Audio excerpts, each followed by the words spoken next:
Hello dear students, आपके JEE mains के examination बहुत करीब आ चुके हैं। आपके दिमाग में बहुत अलग अलग तरीके के टेंशन चल रहे होंगे। प्रिपरेशन स्ट्रेटजी को लेकर इतनी परेशानियां आ रही होंगी जो बताई नहीं जा सकती हैं। हमने भी फेस करी और इस देश के आई थिंक करोड़ों लोगों ने इस चीज़ को फेस किया है। क्योंकि मैंने भी फेस किया है, हम लोग भी इसी दौरान से गुजरे हैं।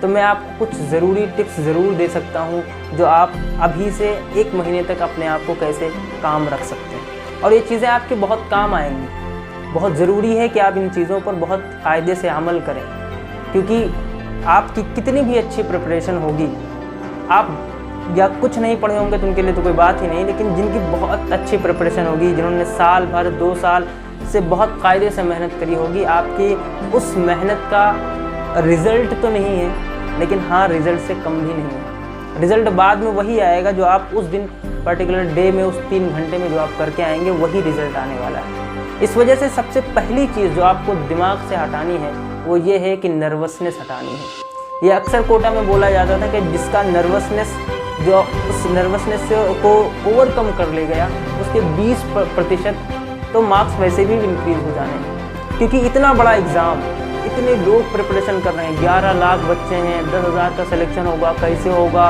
हम कहाँ पे आएंगे, कितनी अच्छी प्रिपरेशन है, लाखों लोग हैं, ये तमाम तरीके के डाउट्स आते होंगे। आप अलग अलग तरीके का क्वेश्चन कर रहे हैं, कभी हो जा रही है, कभी नहीं हो पा रहे हैं, तो इस तरह की डाउट, अरे हमें तो आता ही नहीं है, कुछ नहीं आता है। जो भी अभी आपको तैयार है या जो आपके पास 1 महीना है, उसमें जो आपको तैयार करना है, ये बहुत ज़रूरी है कि आप उसके साथ ही जाएं, एक्स्ट्रा करने की कोशिश ना करें। और दूसरी बात, अपने ऊपर जितना बिलीफ रखेंगे, आप उस एग्ज़ाम में उतना ही बेहतर करके आने वाले हैं। ज़रूरी ये नहीं है कि बहुत बड़े ज्ञान लोग उस एग्ज़ाम को क्रॉस करते हैं। कभी कभी ऐसे लोगों ने, और बहुत अक्सर ऐसे लोगों ने उस एग्ज़ाम को बीट किया है, जिनकी प्रिपरेशन शायद वो नहीं थी कि 100 चैप्टर आ रहे हैं तो 100 के 100 चैप्टर उनके टिप पढ़ते और उसकी हर एक चीज़ की डेप्थ उन्हें पता थी। कभी कभी ऐसा होता है कि जो आप पढ़ के जाते हैं वही चीज़ें आ जाती हैं। मैं ये नहीं कहूँगा कि आप छोड़ दें, छोड़ के कुछ नहीं जाना है। आप जितना पढ़ सकते हैं, जितनी भी थ्योरीज पढ़ सकते हैं, जितने भी क्वेश्चन लगा सकते हैं, सब लगाइए। लेकिन हाँ, जितने भी आप करके जाएं उस पर बिलीफ रखें और उसी को आप करके जाएं। दूसरी बात, अगर आप ये सोच रहे होंगे कितने मार्क्स, तो अब 300 मार्क्स का होता है और इसके अंदर आपको 80 से 90 मार्क्स लाने पड़ते हैं आपको कट ऑफ क्लियर करने के लिए। अब आप अगर ये सोचिए, आप लोग स्कूल टॉपर्स होंगे, कुछ लोग, मतलब बहुत सारे लोग स्कूल टॉपर्स होते हैं जो NITs और IITs में पहुंचते हैं। ढेर सारे स्कूल टॉपर्स की कमी नहीं, क्योंकि स्कूल की कमी नहीं तो टॉपर्स की कमी कैसे होगी। तो ऐसे लोग पहुँचते हैं। आप वो सोचिए कि आपको 30% मार्क्स लाने में इतनी हालत ख़राब हो जा रही है जो आपको समझ में नहीं आ रहा है। ऐसा है नहीं कि इतने क्वेश्चन टफ बनते हैं। जेईई मेंस स्पेशली, इसके अंदर क्वेश्चन उतने टफ नहीं होते हैं, हाँ, लेकिन आप जो क्वेश्चन आसान भी होते हैं, उस नर्वसनेस की वजह से आप उसे छोड़ कर आ जाते हैं। तो अपने आप को जितना काम रखने की कोशिश करेंगे, जितना ठंडा रखने की कोशिश करेंगे, आपका रिजल्ट इंक्रीज़ होगा एटलीस्ट 20%। ये मैं नहीं कह रहा हूँ, ऐसा बहुत सारे टीचर्स ने मुझे भी बोला था और मैं आपको भी बोल रहा हूँ, और यही ज़रूरी भी है कि आप इसके साथ अमल करें। दूसरी बात, अगर आप देखें तो अगर आपके 150 तक मार्क्स आ जाते हैं, अब तो शायद, क्योंकि अब 150 उतना अच्छा मार्क्स है नहीं, लेकिन इससे बेहतर आप ला सकते हैं। इससे ऊपर जो लाते हैं उनके लिए कम से कम एक चीज़ सिक्योर हो जाती है कि अब जेईई एडवांस जो देना है, उससे पहले हमारे पास एक कॉलेज है, एक कोई NIT है, गवर्नमेंट कॉलेज है, जिसके अंदर हम एक रिस्पेक्टेड लाइफ जी सकते हैं और रिस्पेक्टेड अमाउंट ऑफ मनी पा सकते हैं जाने के बाद, 4 साल बाद। लेकिन 150 ओनली 50% मार्क्स, ये ओनली तो मैं बोल रहा हूँ, लेकिन ये डिफ़िकल्ट है, ये मैं मानता हूँ, क्योंकि वहाँ पर परफॉर्म करना थोड़ा सा मुश्किल होता है। ऐसे बहुत सारे लोगों के एग्जाम्पल्स मेरे पास हैं, बहुत सारे लोगों के एग्जाम्पल। मैं सिर्फ आपको एक एग्जाम्पल देता हूँ जिससे आपको समझ में आएगा कि एग्ज़ाम सिर्फ इस बात के लिए नहीं है कि किसने कितनी मेहनत करी है, कितने 18 घंटे, कितने 12 घंटे, कितने 13 घंटे पढ़ाई करे हैं। इस बात के लिए है कि उस वक्त, उस 3 घंटे में उस बंदे ने कितना अच्छा किया है, और या करके नहीं आए हैं, चाहे जितना भी पढ़े हों। मेरे एक दोस्त हुआ करते, नाम लेना तो ऑब्वियस सी बात सही नहीं है, और वो जेईई एडवांस क्रॉस किए थे। उसके बाद उन्होंने क्या किया, ड्रॉप लिया, क्योंकि उनकी जे एडवांस में पहले रैंक आई थी, अंडर 10,000 उसकी रैंक थी। और जब उसने दूसरी बार आफ्टर ड्रॉप उसने जब एग्ज़ाम दिया तो उसकी हाल ये था कि उसका जेईई मेंस क्लियर नहीं हुआ था। ये हकीकत घटना है। आप इस बात से अंदाज़ा लगा सकते हैं, ज़रूरी नहीं जितने IIT में इस वक्त बैठे हुए हैं उनको दोबारा जेईई मेंस दिलवा दिया जाए तो हो सकता है उसमें से 50% फेल हो जाए। सच बता रहा हूँ मैं, ये हकीकत है, क्योंकि उस एग्ज़ाम का प्रेशर और उन 3 घंटों को झेल पाना with efficiency is not a easy task, it is difficult. लेकिन उसको झेलना कितने आसानी से, आप लोगों को बहुत सारे एग्जाम्पल्स मिले होंगे, बहुत सारे लोगों से आप इंस्पिरेशन लेते होंगे, बहुत सारे लोगों से आप इंस्पिरेशन लेते होंगे और लेना भी चाहिए। महेंद्र सिंह धोनी का एक नाम जो हम सब जानते हैं, हम सब क्रिकेट प्रेमी हैं, और उन्होंने देखा होगा उस बंदे को, वो घबराता नहीं, कामनेस जो उसके अंदर है, जो कामनेस उसने दिखाई है फील्ड के ऊपर, वो उसके रिजल्ट में शो होती है।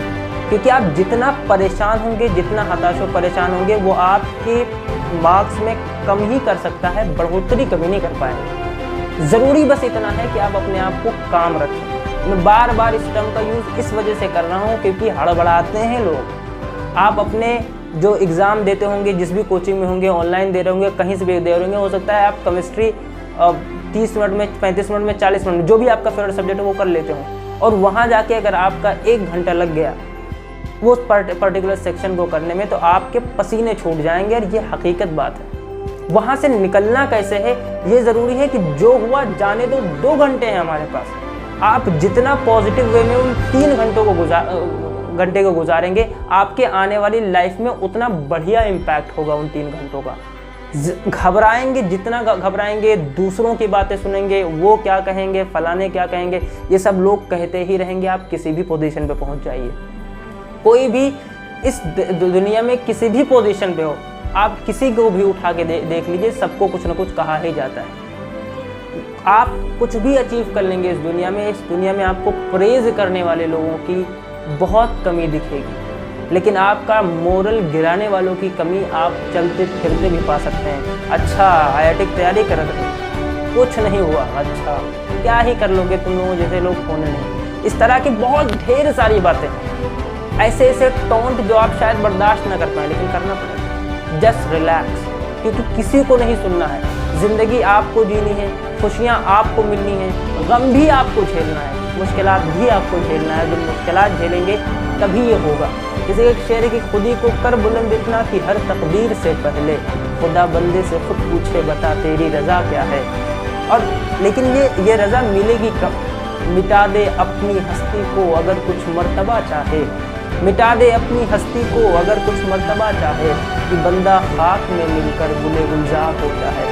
बहुत ज़रूरी है कि आप अपने आप को ज़मीन से जोड़ें और दिल को वहीं से जुड़ते हुए, जितने एक्सपेक्टेशन आप अपनी लाइफ में बढ़ाते जाएंगे, टेंशन यहाँ पर बैठेगा, और जैसे जैसे यहाँ पर टेंशन बैठेगा वो आप बहुत गलत राह पर जा रहे हैं। स्टे काम, रिजल्ट की फिक्र नहीं करनी है, लेकिन एग्ज़ाम बहुत बेहतर दे के आना है।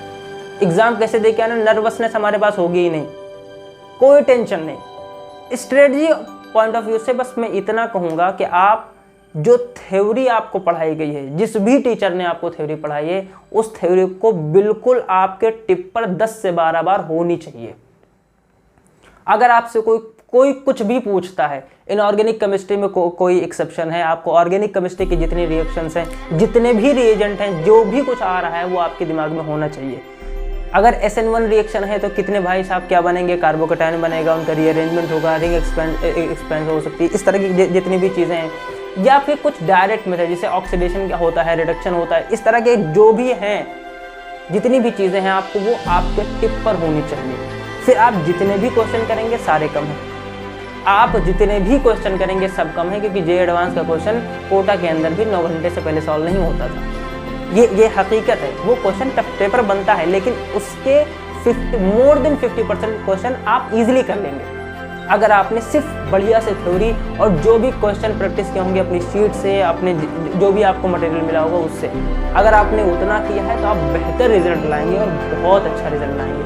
केमिस्ट्री पॉइंट ऑफ व्यू से मैं बताऊं तो केमिस्ट्री में काफ़ी अच्छा स्कोर लोग कर सकते हैं, specially in field of organic chemistry, क्योंकि ये एक सबसे ज़्यादा स्कोरिंग है। अगर आपको आती है तो आती है, नहीं आती है तो मुश्किल है, क्योंकि अगर आपको रिएजेंट याद नहीं आते तो आप इसमें कुछ नहीं सोच सकते।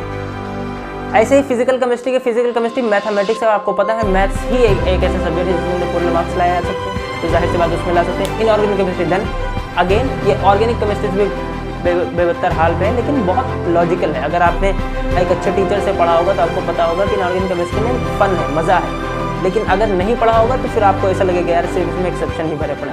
एक्सेप्शन लाइफ में कुछ नहीं होता है। मैं आपसे बोलूँगा आपको सीधे जाना है तो आप कहीं ना कहीं तो मुड़ेंगे, और जहाँ मुड़ेंगे मैं क्या बोलूँगा अभी एक्सेप्शन है, यहाँ पर एक्सेप्शन नहीं है, क्योंकि लाइफ के टर्निंग पॉइंट्स होता रहता है। जिग-जैग ग्राफ होना चाहिए, अगर ऐसा नहीं होगा स्ट्रेट ग्राफ का कोई मतलब नहीं ज़िंदगी। तो इस वजह से आपको ज़रूरत है और घबराना नहीं है। मोहब्बत की नज़र अहले वफा की शान पैदा कर, बुलंदी और पस्ती में ज़रा पहचान पैदा कर, ना हो माहौल से मायूस दुनिया खुद बना अपनी, नई कश्ती नई आंधी नए तलवार पैदा कर। बहुत शुक्रिया और आप कायदे से एग्ज़ाम दें। All the very best.